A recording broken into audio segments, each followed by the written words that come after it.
Welcome to the Boomer's Guide to a Vibrant Life with Vickie Washburn. Vickie and her guests will share their journey of the golden years and how they're creating a vibrant life. Topics will include family, fun, life, love, travel, and everything Boomer. You too can have the best of your vibrant life now. We are broadcasting from Global Voice Radio every week, and now here's your host, Vickie Washburn.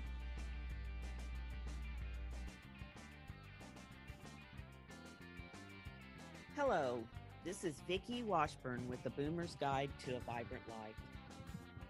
I hope you all are about ready for Christmas and New Year's and the holiday season that is upon us.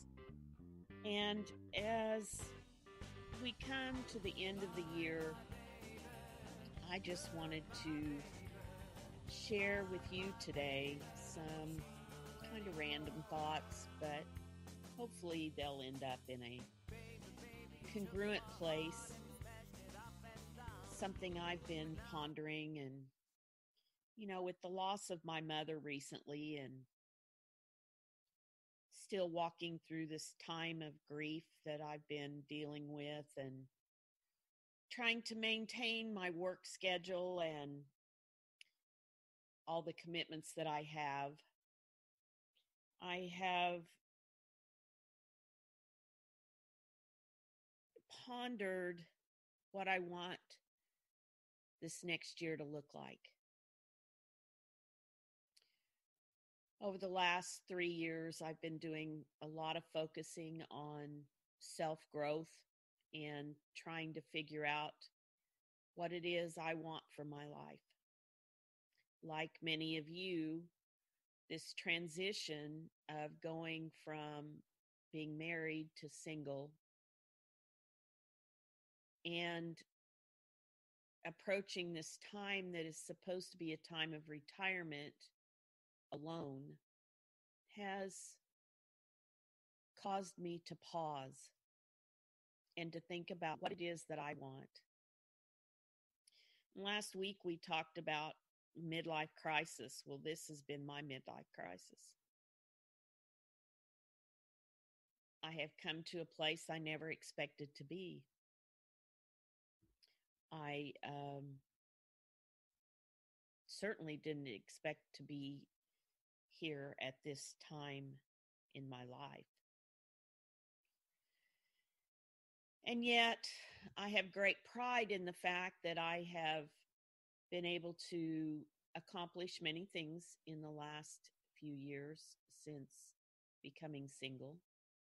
As I said, I've spent a lot of time on self-growth. In fact, it's probably the only thing that I really can say I have focused on.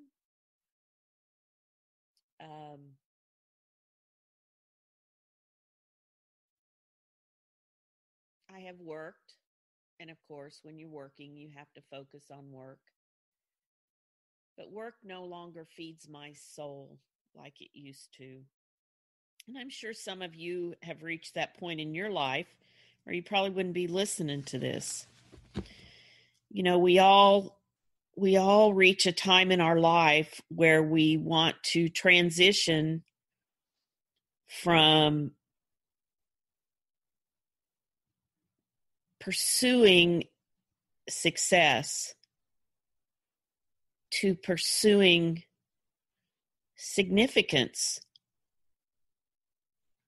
to leave our mark.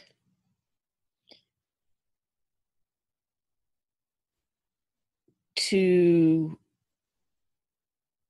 find something that actually feeds our soul, not just our bank account. And I think everybody goes through this no matter what their financial position is. Obviously, if you are more financially stable, you can many times give yourself grace and more space to be able to explore what it is that feeds your soul. But finances doesn't have to be the basis for being able to do that. We should all strive to find what feeds our soul. It'd be nice if we taught our children to do that from a young age instead of teaching them to pursue stuff, careers, money, position. I hope that the youth of tomorrow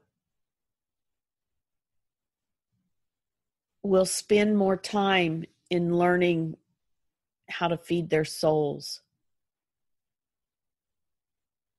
so they don't wait until they're at this time of quote unquote midlife crisis. Last week we talked about moving from crisis to creativity. So I was blessed this week to have a friend share a beautiful book with me, and I have been listening to that. And that book has really inspired me to present to you some of my thoughts today. You know, here it is, the holiday season, and everybody in the next week will be making New Year's resolutions or New Year's whatever. And some of those will, be the same old ones, resolutions around working out and losing weight and spending more time with your kids and being more focused on the things that are important. And then January 2nd hits and life hits us right between the eyes, and we get back on the treadmill and start running. So here's some thoughts that I garnered out of some of the things that I've been listening to lately.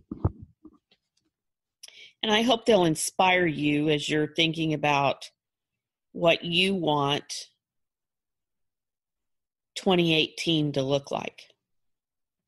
So these are kind of some random thoughts. Gardening, like life, requires courage.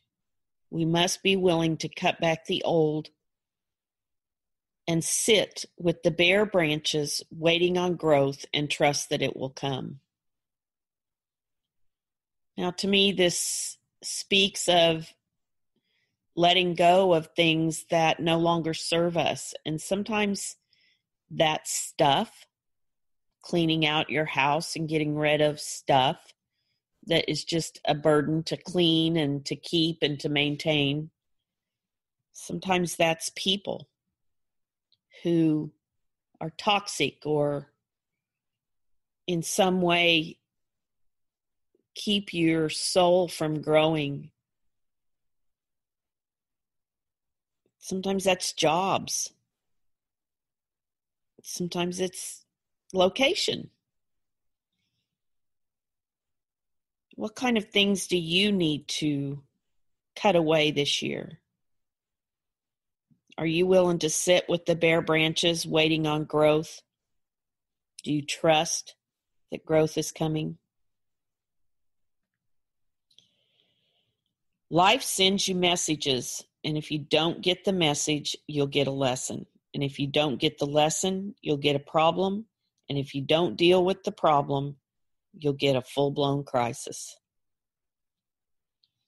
Now, by the time most of us have reached the age that we're at, we know this. We know that we cannot put our head in the sand like an ostrich and ignore the problems, ignore the messages. But many times I think we don't even hear the message. We don't even see the message. I know this was a real big lesson for me. I had, as a young woman, in my teens, I had a very keen sense of intuition. I sensed things that were going to happen before they happened, and I would share them with my family. And sometimes I didn't have all the details. In fact, most of the time I did not have all the details.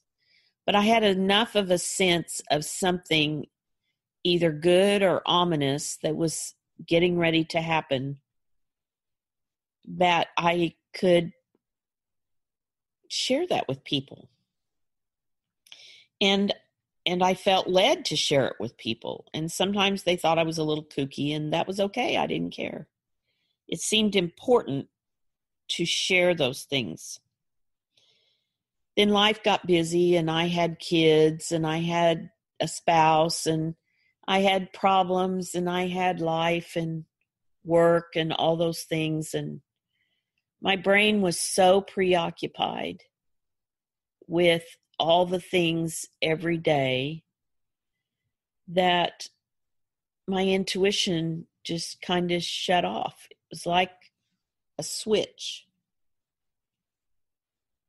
Or so I thought. But really, the switch had never been shut off. My acknowledgement of the messages had shut off.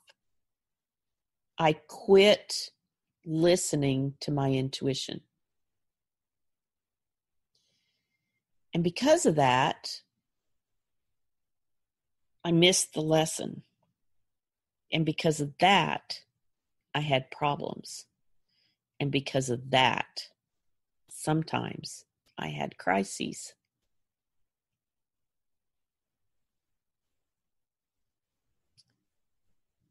The thing that became very, very clear to me in going through the separation with my husband was that Spirit had been speaking to me very loudly, to the point of even yelling at me at times. And sometimes I would yell back. I know for weeks and months and even probably a couple of years, every day, every morning when I would drive to work, I just kept getting this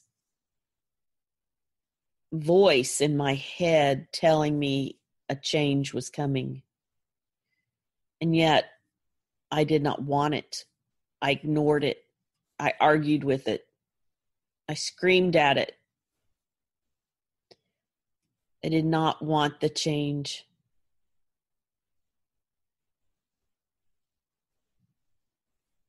I argued with it to the point that I finally said, fine. If this is what's going to happen, then you need to show me, you need to prove to me that this is not just my crazy brain, my ego, the enemy trying to uproot and destroy what I wanted and what I loved. And as soon as I said those words,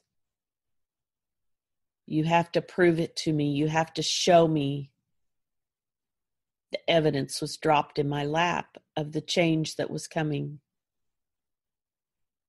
And I knew that life would never be the same again.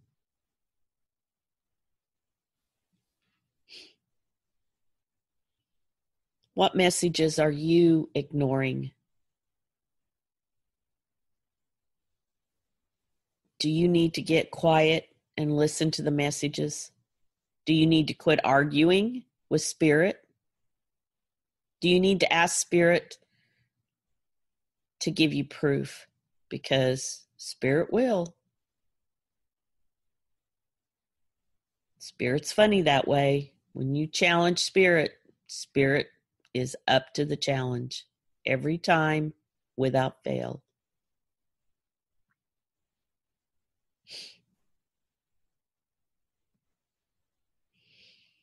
Self-care isn't selfish in the truest sense of the word. Your needs are important. Many times we are trained, especially women, but I think a lot of men are trained this way as well. Men are trained to be fixers and women are trained to be caregivers. And because we're trained this way, many times, many of us forget to take care of ourselves. We put everybody and everything before ourselves. And when we try to put ourselves first, it feels selfish and it feels wrong and it feels arrogant.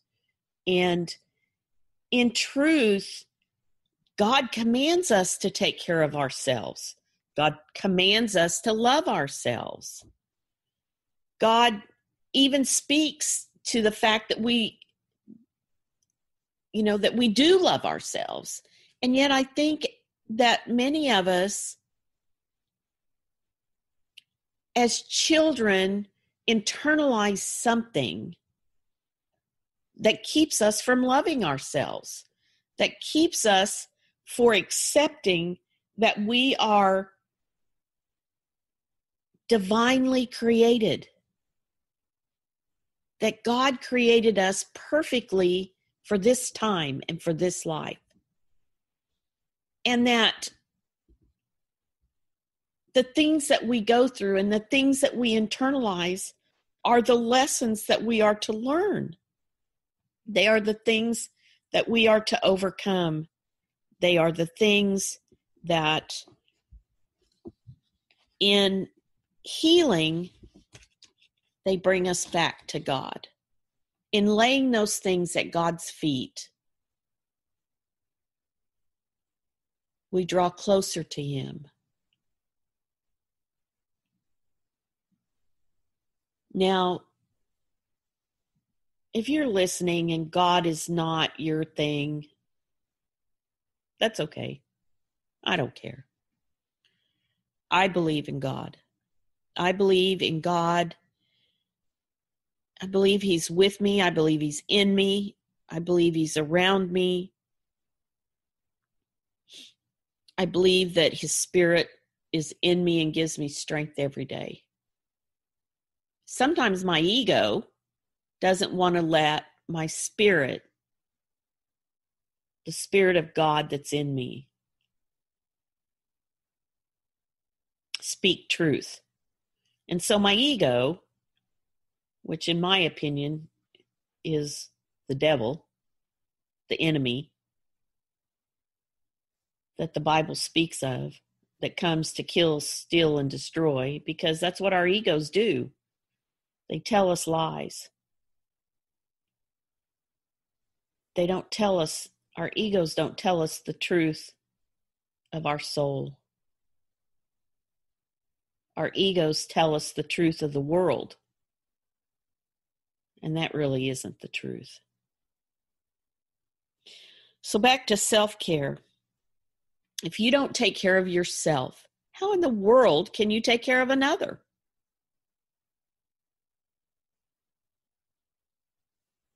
I see this so many times as we get older. We have neglected ourselves for so long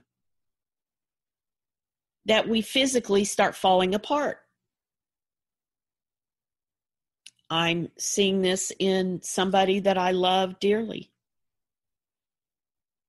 He was my first brother. And he's struggling right now because he ignored his own health for far too long. And though he is only 6 months older than me, he's struggling to stay alive.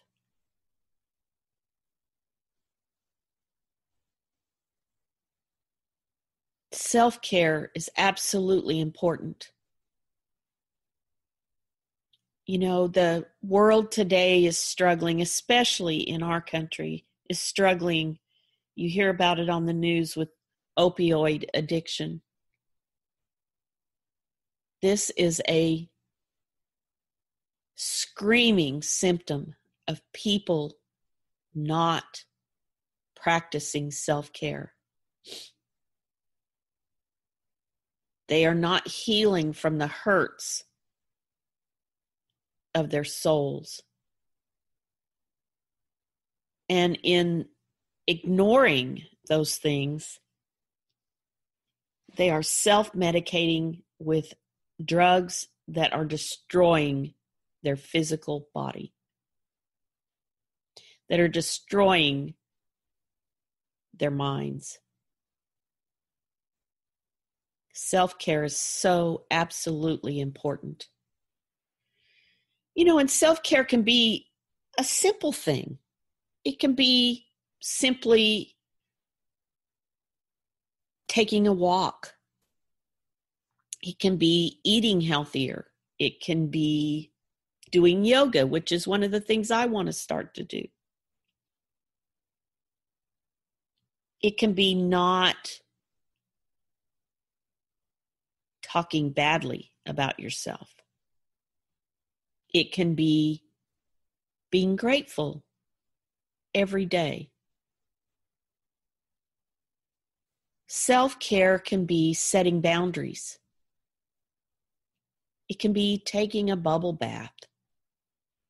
It can be using moisturizer on your skin. It can be choosing non-toxic products. Self-care is what makes you feel cared for. It's what gives you comfort. It's what makes you feel like you have made you a priority. So what are some things that you can do to improve your self-care? And in the process, improve your life. What is it that you have not been giving yourself permission to do? One of the things I love to do is get massages. And I have been so busy with work that I have not given myself permission to do that. And I miss it. And my body suffers because of it. Self-care is so very important.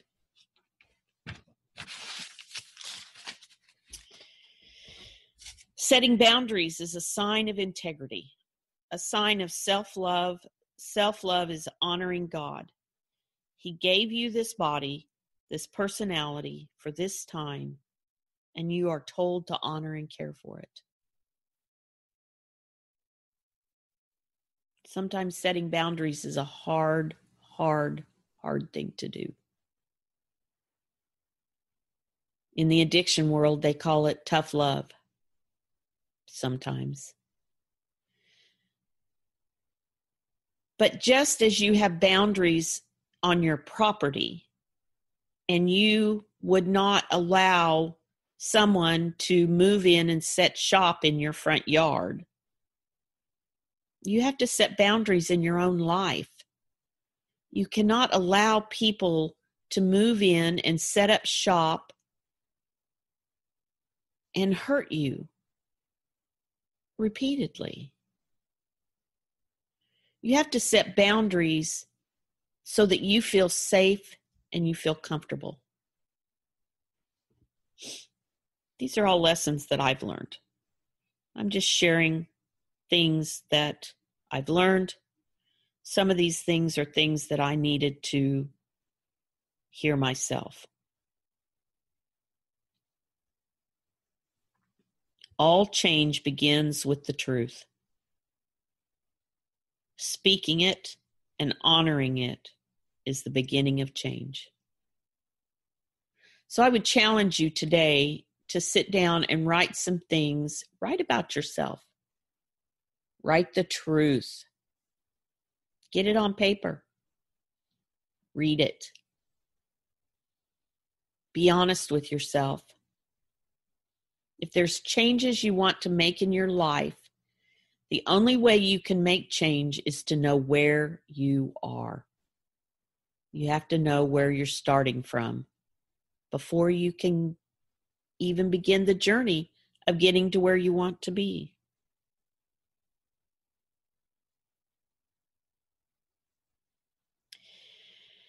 For years, I have put responsibility before desire.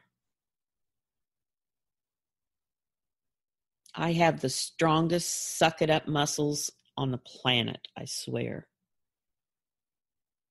I have chosen others' needs and others' wants in order to obtain their approval. Rather than speaking my truth, speaking my pain, I have sucked it up. And now when I try to speak my truth and speak my pain, those around me that care are offended. And that saddens me. But I'm going to speak my truth anyway. Because I need to. My soul needs to. It has felt like I was a volcano waiting to erupt. Because I would keep things in for so long that they would just burst out of me because they could no longer be contained. It's easier to speak your truth than to control the volcano.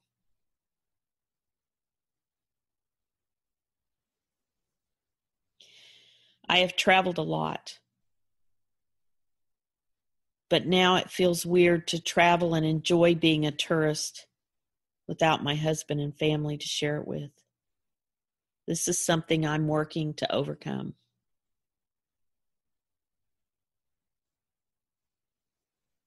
There's something freeing about being able to choose what I want to do when I travel. Giving myself permission to have pleasure in what I'm doing without worrying about whether anybody else is enjoying it as well.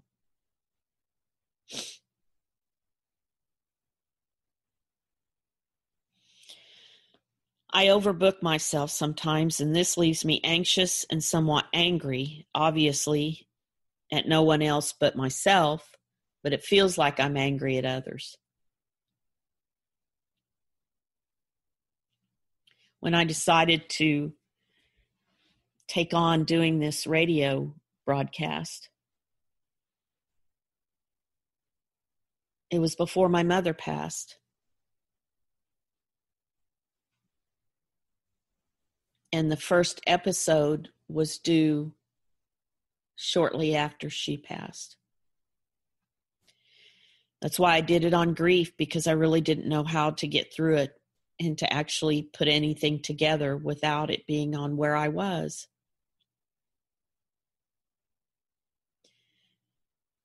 And to be quite honest, it has felt burdensome to meet the deadlines. And sometimes I've even felt angry.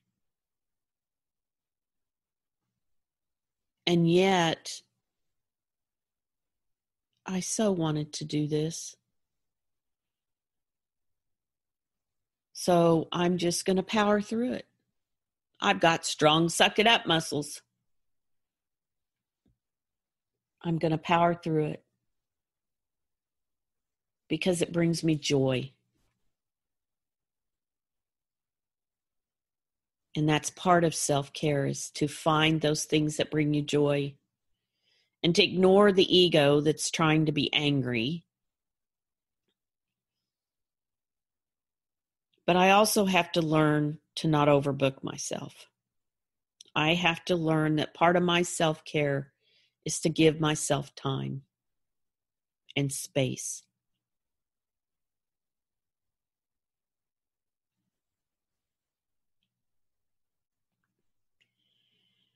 Sometimes we live in denial through distraction. I think I did this for far too many years.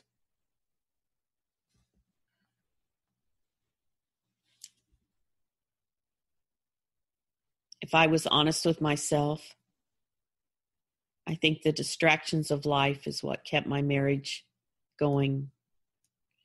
And I'm not saying that there weren't some really wonderful times. There were. I have great memories, and I can honestly say I loved with all my heart. But I think that I spent a lot of years in denial about what the truth was.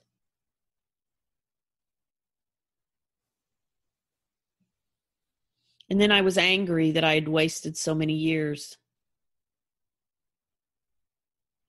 And yet, the lessons I learned and the joy that I experienced and the experiences that I shared, I would not trade for anything.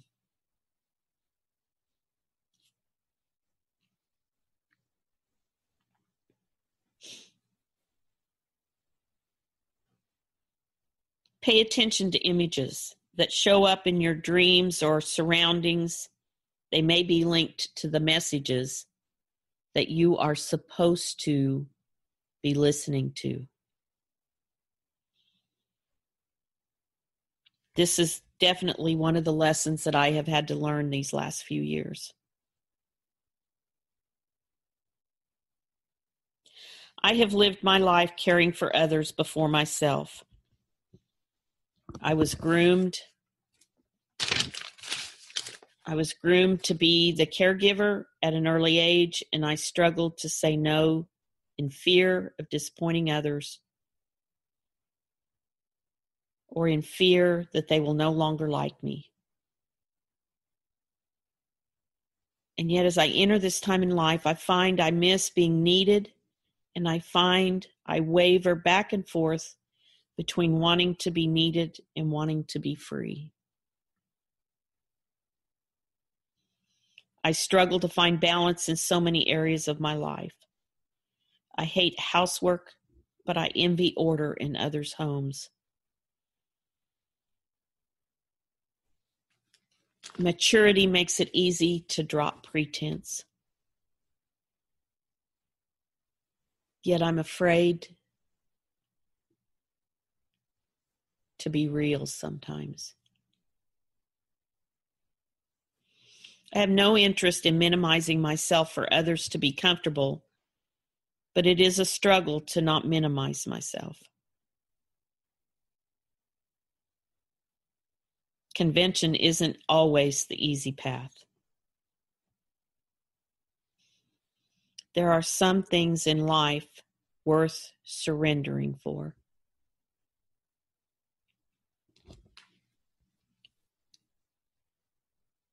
Living authentically takes a lot of work. Sometimes it's really hard to identify what is authentic to you. We are so influenced by those around us and about life and just going through the motions that I think we lose our authentic self.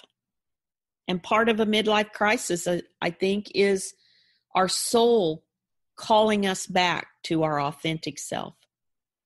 That's why I like to think of a midlife crisis as more of a midlife creativity time. It's the time to come back to your authentic self.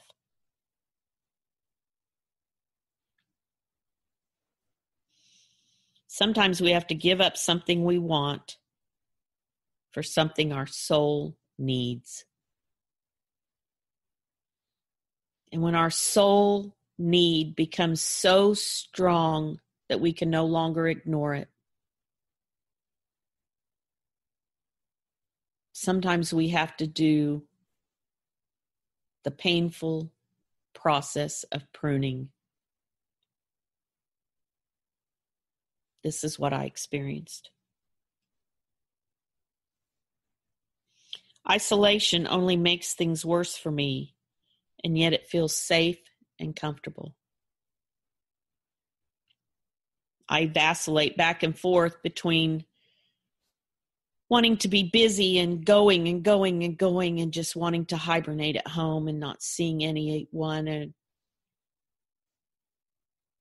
just sitting here alone with my thoughts and with God.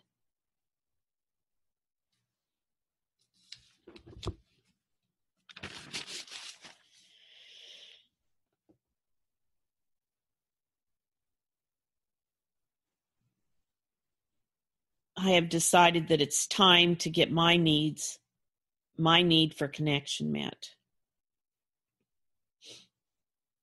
I've decided that I want to live life, not conquer it. I've come to realize that debt is slavery. I am hungry for depth and space and new challenges. I love my stuff, but I feel the need to rid myself of the burden of it all.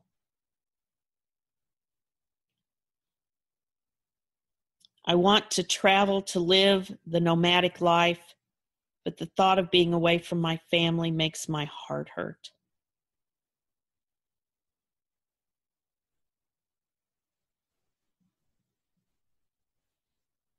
I'm afraid to die alone.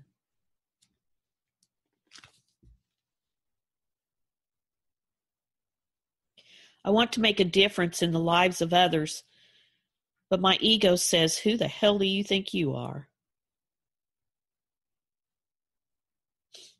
I long to have a solid, committed, romantic relationship with a man, but I don't trust myself to choose a man who is trustworthy of my heart. I basically do not trust men except as friends. I have some wonderful male friends,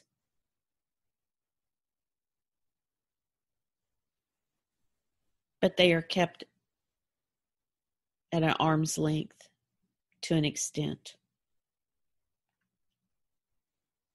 Gratitude changes everything.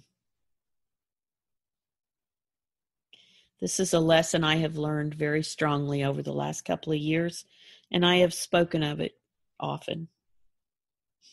In fact, I'm part of a new book coming out. Well, it's not a new book. We had a book in 2017. I spoke of this before, and the new version is coming out soon, called Living Gratitude Daily, and it's a beautiful book. It's a devotional and a journal. It'll be on Amazon soon. I highly recommend it if you're on a personal growth journey yourself. We have a Facebook Live group called Living Gratitude Daily, and one of the authors speaks of the reading every day. So you can get the input three ways. You can listen, you can read, you can write. Those are all powerful ways. When you combine the three of them, it's a powerful way to make a significant shift in your life. So, with 2018 upon us, I decided I wanted to try to write down things that I want. You know, there Louise Hay and many others who speak of the law of attraction. One of the things they tell you to do is to write your desires down, to make boards that show the things that you want, to put your intention out there, and that when you put your intention out there, the universe responds. Now, there's some things I've put my intention out there for, and I have not seen the universe respond yet. And I know I hear other people talk about this, but sometimes when we put our intention out there, either we're not specific enough, or it doesn't come in the way that we want it to come. It comes, we just don't recognize it. So here are some of the things that I wrote down that I want for 2018. I don't want to just accomplish things. I want to feel.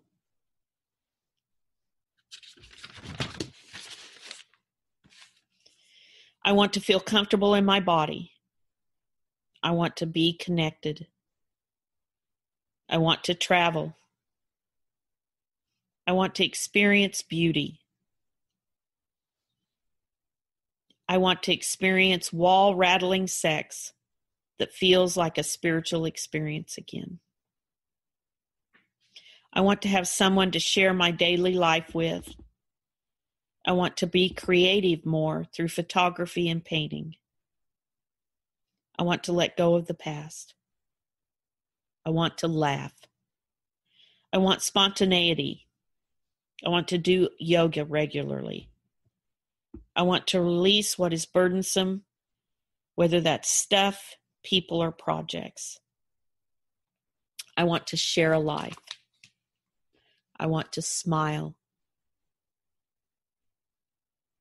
I want to laugh till I cry.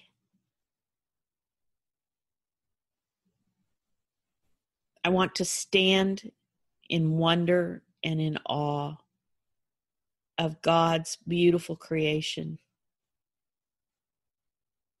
I want someone in my life that I can talk to for hours and it feels like minutes.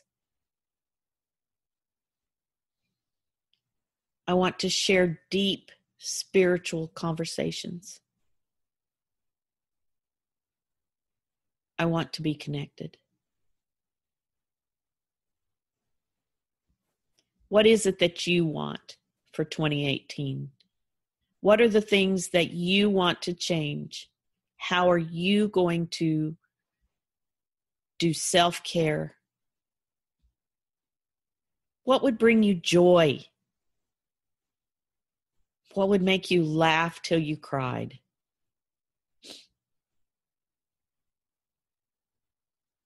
What would make your life feel vibrant, full of color and joy?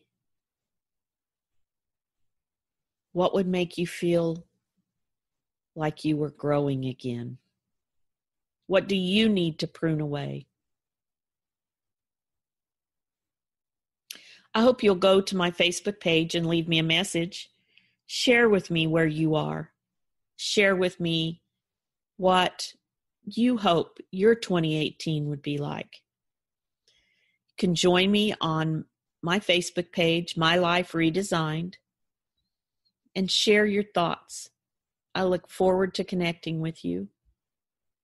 This is Vickie Washburn with A Boomer's Guide to a Vibrant Life. Thank you for tuning in.